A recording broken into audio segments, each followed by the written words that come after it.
आनंदवन नाम के एक जंगल में बहुत सारे पशु पक्षी रहा करते थे। उसी जंगल में एक टूनी नाम की चिड़िया रहती थी, जो बहुत ज्यादा गरीब थी और अपना गुजारा करने के लिए वो दूसरों के घर पर काम किया करती थी। एक दिन की बात है, टूनी चिड़िया एक पेड़ पर बैठी हुई थी। तभी वहाँ से एक कालू नाम का कौवा गुजरा और वो टूनी चिड़िया से कहने लगा, अरे टूनी चिड़िया, तुम यहाँ पर अकेले क्यों बैठी हुई हो? क्या हुआ? कुछ नहीं, बस ऐसे ही बैठी हूँ, क्योंकि मेरे पास कोई काम ही नहीं है, तो क्या करूँ? कुछ समझ में नहीं आता है। अरे तो तुम परेशान मत हो, सब कुछ ठीक हो जाएगा। वैसे भी बारिश का मौसम आने वाला है, तो तुमने अपना घर तो ठीक करा लिया है ना? अभी तो मैंने कुछ नहीं किया है, क्योंकि मेरे पास रुपए ही नहीं है। तुम अपना घर जल्द से जल्द ठीक करा लेना, क्योंकि यदि तुमने अपना घर ठीक नहीं किया तो बारिश में तुम्हारा घर टूट जाएगा। और ये कहकर कालू कौवा वहाँ से चला गया। कालू कौवा के जाने के बाद टूनी चिड़िया भी अपने घर पर आ गई। घर पर आने के बाद जब उसने अपने घर की हालत देखी तो काफी ज्यादा दुखी हो गई, क्योंकि उसका घर कई जगह से टूटा हुआ था। अभी वो अपने घर को देख ही रही थी कि तभी अचानक उसके घर पर रोहन तोता आया और उसने टूनी चिड़िया से कहा, अरे तुम क्या कर रही हो? मेरे साथ चलो जल्दी, मेरी पत्नी का एक्सीडेंट हो गया है, मेरे घर पर कोई भी नहीं है, अब सिर्फ तुम ही मेरी मदद कर सकती हो। हाँ हाँ, चलो मैं तुम्हारे साथ चलती हूँ। और ये कहकर वो रोहन तोता के साथ चली गई और उसकी पत्नी की देखभाल करने लगी। धीरे धीरे समय गुजरता जाता है और इस सब के चक्कर में टूनी चिड़िया अपने घर के बारे में भूल ही गई थी। उसे याद ही नहीं रहा कि उसे अपना घर भी ठीक करना था। और एक दिन की बात है, टूनी चिड़िया रोहन तोता और उसकी पत्नी के साथ बैठी हुई थी कि तभी अचानक बारिश होने लगती है। बारिश को देखकर उसे याद आया कि उसने तो अपना घर ठीक ही नहीं किया और वो वहाँ से जाने लगी। तभी रोहन तोता उसे रोकते हुए कहने लगा, अरे अरे टूनी चिड़िया, तुम इतनी जल्दबाजी में कहाँ जा रही हो? अरे भाई, मैं तो भूल ही गई थी कि मुझे अपना घर सही करना है, क्योंकि वो पूरी तरह से टूटा फूटा है। यदि मैंने अपना घर सही नहीं किया तो मेरा घर पूरी तरीके से बेकार हो जाएगा। और ये कहकर टूनी चिड़िया वहाँ से चली गई।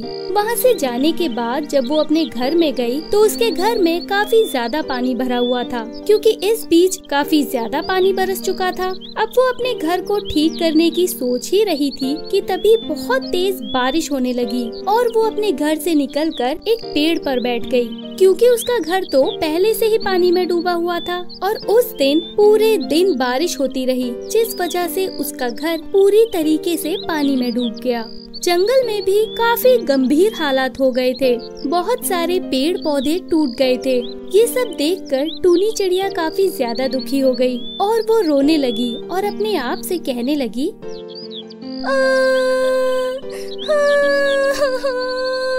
अब मैं क्या करूं? मेरी तो कुछ भी समझ में नहीं आ रहा है। मेरा घर तो पूरा पानी में डूब गया है, अब मैं कहाँ रहूंगी? हे भगवान, अब आप ही कोई रास्ता दिखाएं। और इसके बाद वो यूं ही उस पेड़ पर पूरे दिन बैठी रही। जब बारिश रुकी तो वहाँ पर रोहन तोता आया और जब उसने टूनी चिड़िया का घर देखा तो उससे कहने लगा, अरे तुम्हारा घर तो पूरी तरीके से पानी में डूब गया। तुम मेरी पत्नी की वजह से अपना घर भी ठीक नहीं कर पाई, इस वजह से मैं तुम्हें लेने आया हूँ। हाँ, मैं कुछ समझी नहीं। अरे मेरा मतलब है कि अब तुम हमारे साथ हमारे घर में ही रहना, जब तक तुम अपना घर ठीक न कर लो और जब तक बारिश का मौसम निकल न जाए। जब बारिश का मौसम निकल जाए तो तुम अपना घर दोबारा बना लेना। ये सुनकर टूनी चिड़िया बहुत ज्यादा खुश हो गई और वो रोहन तोता को धन्यवाद करने लगी। इसके बाद वो रोहन तोता के साथ उसके घर पर चली गई। आनंदवन जंगल में बहुत सारे पंछी रहते थे। उन पंछियों में एक टूनी चिड़िया भी रहती थी। टूनी चिड़िया के 4 बच्चे थे।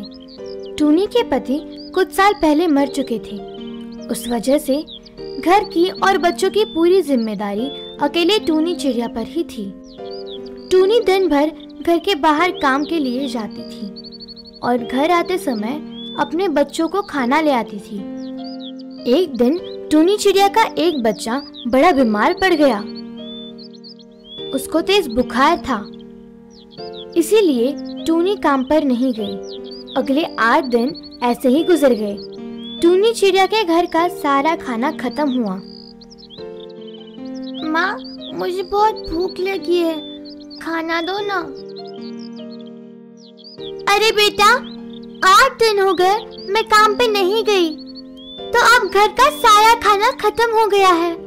और ये भूरी बच्ची का बुखार है कि कम होने का नाम ही नहीं ले रहा। इतने में बाहर जोर से बारिश होने लगी, जोरों से बिजलियां कड़कने लगी और टूनी चिड़िया का बच्चा भूख के मारे जोरों से रोने लगा। माँ, मुझे बहुत भूख लगी है, जल्दी दो ना खाना।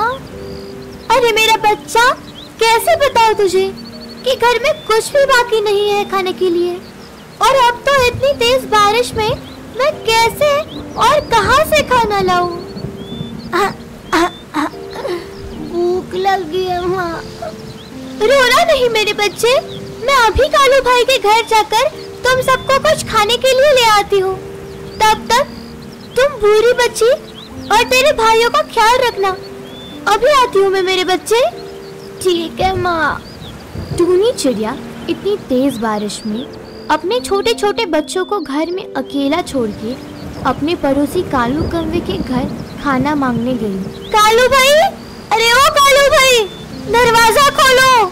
अरे टोनी, क्या बात है? इतनी तेज बारिश में आप किस काम से आए हो? मेरा मतलब कोई जरूरी काम है क्या?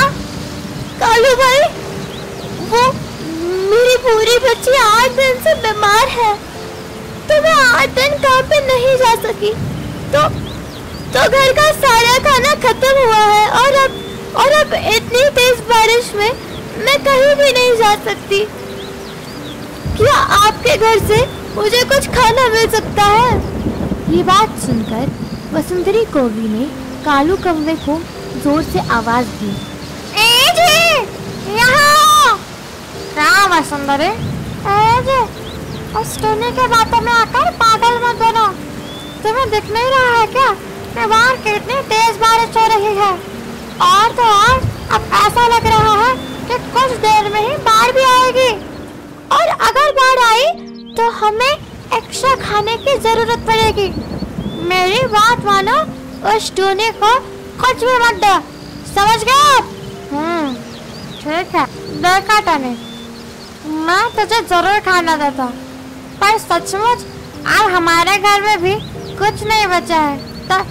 तो तुम किसी से पूछ लो। ठीक है कालू भाई। टूनी चिड़िया वहाँ से नाराज होकर इतनी तेज बारिश में थोड़े ही आगे किट्टू कबूतर के घर गई। किट्टी भाभी, ओह किट्टी भाभी, दरवाजा खोलिए ना। कौन है? अरे टूनी, तुम इतनी बारिश में, क्या बात है? वो किट्टी भाभी, मेरे घर का सारा खाना खत्म हुआ है।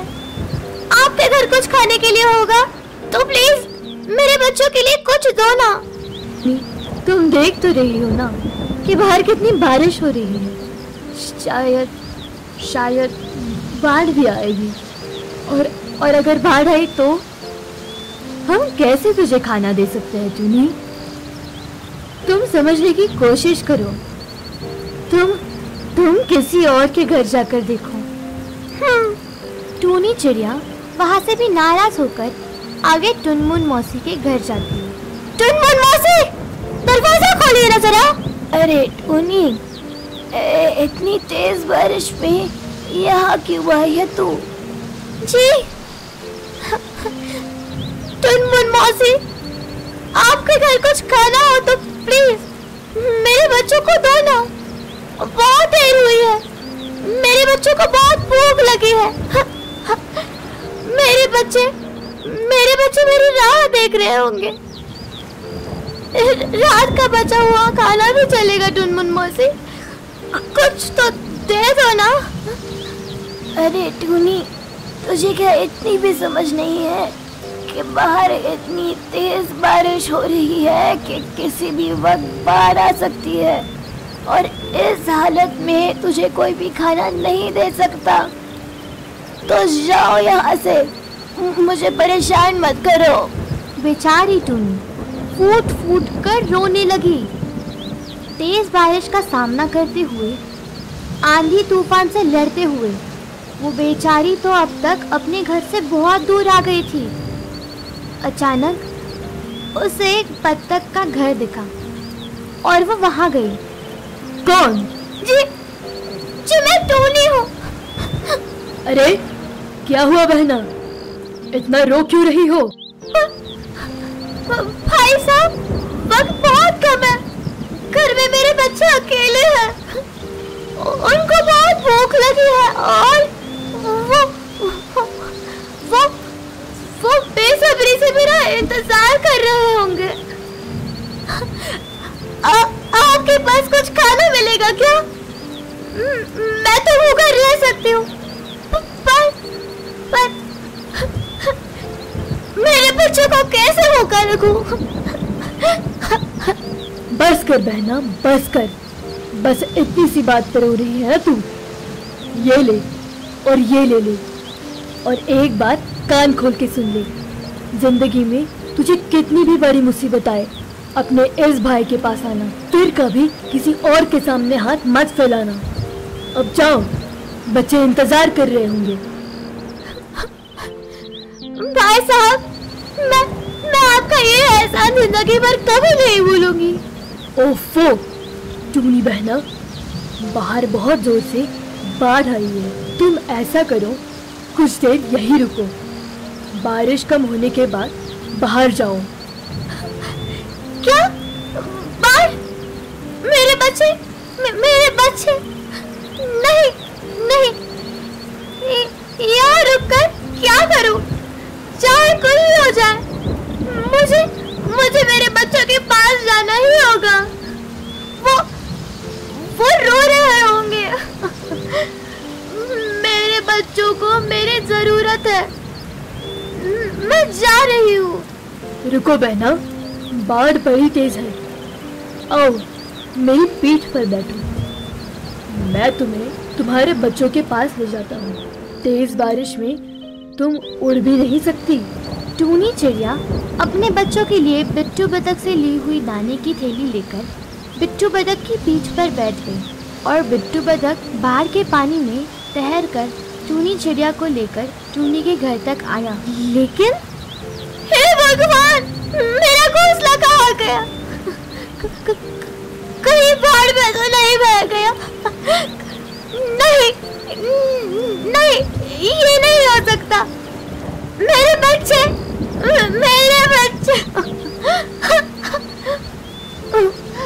बतख भाई, कहाँ ढूंढूं मैं मेरे बच्चों को? ऐसे बाढ़ में मेरे जिगर के टुकड़ों को भूख लगी थी और ये उनकी बेबस माँ खाना भी वक्त पर नहीं ला सकी। मेरी याद में मेरे जिगर के टुकड़े तड़प रहे होंगे। बतख भाई, मेरे बच्चों को तो पानी में तैरना भी नहीं आता। मेरे बच्चे